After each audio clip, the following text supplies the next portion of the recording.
Hello friends, మనం కొబ్బరి చిప్పలు కొట్టిన తర్వాత ఈ కొబ్బరి అనేది తీసేసుకున్న తర్వాత ఈ పెంకులు ఈ విధంగా పాడేస్తూ ఉంటాం కదండి. అయితే ఈ పైన ఉన్న పీస్ అనేది కూడా మనం యూజ్ చేసుకోవచ్చండి. అది ఏ విధంగానో చూపిస్తానండి. ఈ విధంగా పీస్ని సపరేట్గా ఈ విధంగా ఇలా సపరేట్ చేసుకోనండి.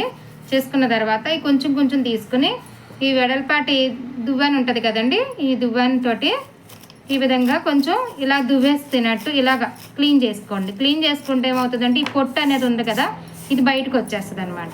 అలా కొంచెం కొంచెం తీసుకుని క్లీన్ చేసుకోండి. ఈ విధంగా వచ్చిన తర్వాత దీన్ని పక్కన పెట్టుకోండి.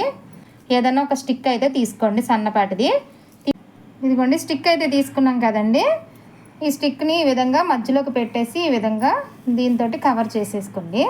కవర్ చేసుకుని మనం ఒక పువ్వులు కట్టుకునే థ్రెడ్ ఉంటాయి కదండి, అది చివరికి ఒక ముడివి అయితే వేసేసుకోండి. గట్టిగా ఉంటుంది, ఇక ఊడకుండా ఉంటుంది అనమాట. ఇప్పుడు పెట్టి పైప్ కింద పెట్టి ముందు క్లీన్ చేసేసుకోండి. తర్వాత ఇదిగోండి ఈ విధంగా యూజ్ చేసుకోవడానికి ఉపయోగపడుతుందండి.